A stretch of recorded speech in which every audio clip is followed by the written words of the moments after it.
ये बात है एक नगर की, जहां एक सेठ रहता था। वो उस नगर का सबसे धनी व्यक्ति था। धनी होने के साथ साथ वो धार्मिक भी था। उसके जिंदगी में कोई कमी नहीं थी। वो हमेशा से असहाय लोगों की मदद करता था। इस कार्य में उसकी पत्नी भी उसका साथ देती थी। वो गरीबों को एक समय का भोजन कराते थे, जिसे करके उन्हें बहुत ही ज्यादा सुख अनुभूति होती थी। दोनों पति पत्नी साधु महात्माओं को बहुत मानते थे। उन पर उनका बड़ा विश्वास था। उनके नगर में जब कोई साधु महात्मा आते तो उनसे मिलने, उनके उपदेशों को सुनने जरूर जाया करते थे और उन्हें स्वयं के घर ले आकर उनका आदर सत्कार भी करते थे।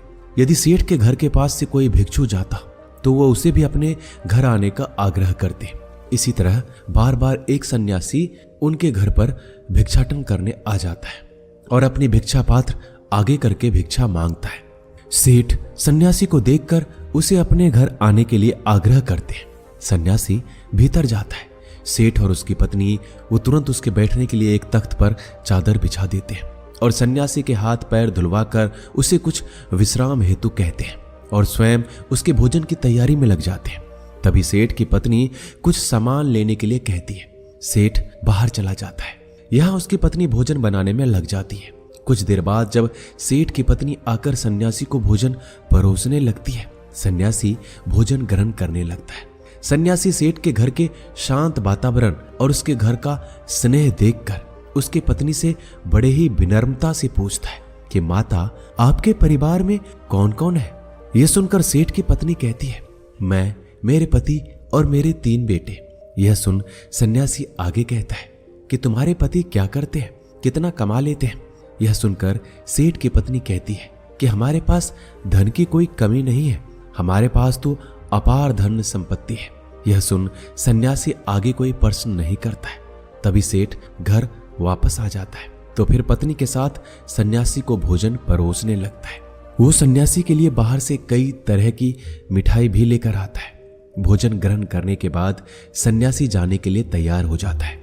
वो सेठ और उसकी पत्नी की स्वयं के इस आदर सत्कार के लिए आभार प्रकट करता है और जाने के लिए वो निकल जाता है। सेठ सन्यासी से कहता है कि वो उसे कुछ दूरी तक छोड़ दे। दोनों मार्ग के लिए निकल जाते हैं। मार्ग में सेठ सन्यासी से बात करते हुए जा रहा था। तभी सन्यासी सेठ से कहता है कि आपके 3 पुत्र हैं, तीनों ही आपकी देखभाल अच्छे से करते होंगे। यह सुनकर सेठ कहता है, नहीं मुनिवर, मेरी केवल एक ही संतान है। यह सुनकर सन्यासी सोचने लग जाता है कि सेठ ये क्या कह रहा है। सेठ की पत्नी ने कुछ कहा था, सेठ कुछ और कह रहा है। सन्यासी सेठ से कहता है कि आपके पास तो धन इतना है, आप इतने धनी हैं, सुख से होंगे। सन्यासी जानबूझकर सेठ का उत्तर जानने के लिए ये बात करता है। तभी सेठ उत्तर देता है, नहीं, मैं कोई धनी नहीं हूं, मैं तो केवल 20,000 रुपए का ही मालिक हूं। यह सुनकर सन्यासी को अब लगता है कि शायद सेठ या फिर उसकी पत्नी कोई तो एक उससे झूठ कह रहा है। सन्यासी सेठ से पूछता है, आपकी आयु क्या है? सेठ कहता है, मैं 50 वर्ष का हूं। यह सुनकर सन्यासी को लगता है कि ये तो सेठ एक वृद्ध है, इसकी आयु 70 से कम नहीं है, लेकिन हर बार ये गलत उत्तर क्यों दे रहा है, झूठ क्यों बोल रहा है? यही सोचकर सन्यासी अब सेठ से कहता है कि आप इतने धार्मिक होकर भी झूठ बोलते हैं, असत्य का सहारा लेते हैं, आपको देखकर ऐसा लगता तो नहीं है। यह सुनकर सेठ हैरानी से कहता है कि क्षमा करें मुनिवर, लेकिन मैंने आपसे क्या झूठ बोला है? मैंने तो आपसे ऐसा कुछ भी नहीं कहा है। यह सुनकर सन्यासी कहता है कि जो कुछ भी मैंने आपसे पूछा वही प्रश्न मैंने आपके पत्नी से भी किए, लेकिन दोनों के उत्तर अलग अलग है। यह सुनकर सेठ कहता है, कैसा प्रश्न मुनिवर? तब सन्यासी कहता है, मैंने आपकी पत्नी से पूछा था कि आपके घर में कौन कौन है, तो उन्होंने कहा कि आप दोनों के अलावा आपके 3 पुत्र हैं, लेकिन आप कहते हैं आपकी केवल एक ही संतान है। जब मैंने आपसे धन के बारे में पूछा कितना है, तो आपकी पत्नी ने बताया कि आपके पास बहुत धन है, आप नगर के धनी लोगों में से एक हैं, और आप कहते हैं कि बस आप 20,000 के ही मालिक हैं। अभी मैंने आपकी आयु पूछी, आप 50 वर्ष बता रहे हैं, जबकि देखने में आप 70 से अधिक के लगते हैं, यानी आपने झूठ कहा। यह सुनकर सेठ बड़े ही विनम्र स्वर में कहता है कि क्षमा करें मुनिवर, लेकिन झूठ बोलना पाप है, तो भला मैं आपसे झूठ क्यों बोलूंगा, वो भी आप जैसे महात्मा से, जिन्हें मैं इतना मानता हूं। ना तो मैंने आपसे कोई झूठ कहा, ना ही मेरी पत्नी ने झूठ कहा है। हमने बस सत्य बताया है। यह सुन सन्यासी कहता है, लेकिन आप दोनों के सत्य अलग क्यों है? सेठ कहता है कि यह सत्य है कि मेरे 3 पुत्र हैं, लेकिन जो मेरी आज्ञा का पालन करता है वो केवल मेरा एक ही पुत्र है। बाकी दोनों को अपने माता पिता से कोई मतलब नहीं है। जो कुसंग में रहता है वो मेरा अपना कैसे? इसलिए मेरे लिए मेरी एक ही संतान है। आपका दूसरा प्रश्न था धन की बात, तो मुनिवर मेरे लिए वही धन अपना है जो मैं स्वयं के जीवन में उपयोग करता हूँ, और वो इतना ही है जितना मैंने बताया। बाकी सब जो है वो मेरा नहीं है। उसमें से कुछ मैं असहाय लोगों को, जरूरतमंदों को दे देता हूँ, और कुछ मेरी इस देह को त्यागने के बाद मेरे सभी सगे संबंधी ले जाएंगे। उस पर मेरा कैसा अधिकार? अब बात करते हैं अंतिम प्रश्न की। तो मैंने आपको 50 वर्षों की आयु तक महात्माओं की शरण में जाके शिक्षा लेना, जीवन के सही मूल्यों को समझना सीखा है, उनकी सेवा की है, और उस पर ही मैं इस संघ से जुड़ गया हूं। यही कारण है कि मैंने आपको अपनी आयु ये बताई है। अब आप ही बताएं, क्या मैंने इसमें कुछ झूठ कहा?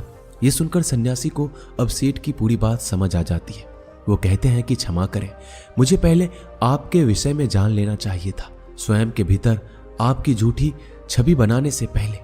और तब सन्यासी सेठ की बात का मान रखते हुए आगे बढ़ जाता है, और सेठ पुनः अपने घर लौट जाता है। अतः किसी के प्रति अपना नजरिया बनाने से पहले, प्रतिक्रिया देने से पहले सामने वाले की बातों को भी पूरा सुन लेना चाहिए। एक बार व्यक्ति किसी महात्मा के आश्रम में बैठे उनके उपदेशों को सुन रहा था। तभी वो महात्मा से कहता है कि मुनिवर, आप सभी संत महात्मा हमें चिंता से जुड़े कई उपदेश देते हैं। क्या हमें कोई ऐसा हथियार नहीं बता सकते जिसके द्वारा हम चिंता को स्वयं के जीवन से निकाल कर फेंक ही दें? चिंता में ऐसा क्या है जो व्यक्ति को बर्बाद कर देती है? क्योंकि एक तनावग्रस्त व्यक्ति इतना परेशान हो जाता है कि सब कुछ गवा देता है। ऐसा आखिर क्यों होता है? उस व्यक्ति की बात सुनकर महात्मा कहते हैं कि चिंता एक ऐसी मानसिक समस्या है जो यदि व्यक्ति को पकड़ ले तो उसे डुबो देती है।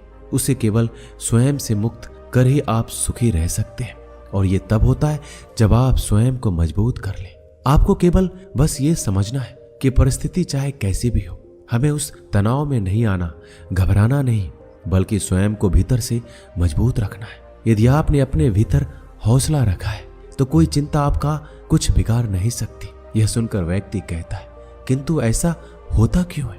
क्यों एक छोटी सी चिंता भी हमारे मुख की हंसी को छीन लेती है? यह सुनकर महात्मा कहते हैं कि आपको एक छोटी सी कहानी सुनाता हूं, ध्यान से एकाग्र होकर सुनना। एक बार पिता ने अपने पुत्र को काफी परेशान और निराश देखा। वो प्रतिदिन उसे यूं देखते थे। वो उसे देखकर समझ गए थे कोई बात अवश्य जो उसके पुत्र को भीतर से परेशान किए हुए है। पिता ने कई बार पुत्र से ये पूछना चाहा, लेकिन पुत्र हर बार ये दिखाता कि कुछ नहीं हुआ है और वहां से चला जाता। पुत्र के व्यवहार से पिता को यह विश्वास हो गया था कि अवश्य कोई बात है, चिंता तो है जो उसे भीतर से खाए जा रही है, लेकिन वो बता नहीं रहा है। तब पिता ने एक दिन पुत्र को अपने पास बुलाकर उसे समझाते हुए कहा, जीवन में हम कितना भी सफलता क्यों ना पालें, लेकिन यदि हमारे भीतर चिंता और तनाव ने घर कर लिया तो ये हमारी उन्नति के बीच एक बाधा बनकर आ जाती है। चिंता व्यक्ति को आगे बढ़ने नहीं देती, उसके भीतर कई सारी नकारात्मकता को भर देती है। चिंता बहुत ही भयानक होती है, ये सुखी समृद्धि घर को भी तबाह कर देती है। यह सुनकर पुत्र कहता है कि आप कहना क्या चाहते हैं? पिताजी, मैं समझा नहीं। तब पिता पुत्र को लेकर एक जंगल की तरफ चले जाते हैं। वहां पहुंचकर पुत्र से कहते हैं कि ये पेड़ जो तुम देख रहे हो ये कई वर्षों पुराना है। ये मेरे पिता के पिता यानी कि 3 पीढ़ी से भी ज्यादा पुराना पेड़ है और आज भी बाहर से उतना ही मजबूत है जितना पहले था। चाहे कितनी भी आंधी, तूफान, वर्षा क्यों ना आए, इस वृक्ष को हिला तक नहीं पाते हैं। यही नहीं, इस पर ना जाने आज तक कितने पेड़ भी टूट कर गिर गए हैं, बिजली गिर गई है, लेकिन यह पेड़ फिर भी नहीं गिरा, वहीं पर खड़ा है पूरी मजबूती के साथ। यह सब सुनकर पुत्र पिता से कहता है, लेकिन यह सब आप मुझसे क्यों कह रहे हैं? तब पिता आगे उससे कहते हैं कि यहां मेरे साथ पीछे की तरफ आओ, कुछ दिखाता हूं। यह सुनकर पुत्र पिता के साथ उस पेड़ के पीछे जाता है और कहता है कि ये पेड़ के पीछे दीमक देख रहे हो? पुत्र कहता है, हाँ पिताजी। फिर पिताजी कहता है, इसी दीमक ने भीतर से इसके छालों को पूरी तरह कुतर दिया है और बाहर की तरफ पूरी तरह से ये खराब हो गया है। यह सब सुनकर पुत्र अब की बार भड़क जाता है और कहता है, लेकिन आप कहना क्या चाहते हो? मुझे ये सब क्यों बता रहे हो? भला मैं इन पेड़ों के बारे में जानकर क्या करूंगा? पुत्र का क्रोध देखकर पिता कहते हैं, शांत हो जाओ, तुम्हें सही तरह से बात समझाने के लिए मैं ये सब कर रहा हूं। यह सुनकर पुत्र कहता है, लेकिन आप समझाना क्या चाहते हैं और क्यों? तब पिता कहते हैं, जिस प्रकार ये पेड़ किसी भी आंधी या तूफान, बारिश या फिर बिजली के गिरने पर नहीं गिरा, लेकिन एक दीमक ने इसे कमजोर कर दिया और इतने वर्षों से खड़े इस पेड़ को आज गिरने के लिए मजबूर कर दिया, उसी प्रकार व्यक्ति के भीतर बैठी चिंता उसके पतन का, तबाही का कारण बन जाती है। आप चाहे कितने भी मेहनत क्यों ना कर रहे हो, उन्नति क्यों ना कर रहे हो, लेकिन यदि आपके भीतर किसी बात की चिंता और वो बाहर नहीं जा रही है, तो वो इस दीमक के समान आपको अंदर से कमजोर कर देगी और आपकी उन्नति वहीं रुक जाएगी। एक चिंता आपसे सब कुछ छीन लेगी। इसलिए स्वयं को कभी इतना तनाव में मत लाओ कि आप स्वयं के आगे ही कमजोर पड़ जाओ। पिता की ये सब बात सुनकर पुत्र कहता है, लेकिन यह सब जानकर कोई थोड़ी करता है, परिस्थिति ऐसी हो जाती है। तब पिता आगे कहते हैं, परिस्थिति चाहे कैसी भी हो, चिंता करने से, तनाव में आने से क्या वो सही हो जाएगी? नहीं, चिंता करना, परेशान होना किसी भी समस्या का हल नहीं है।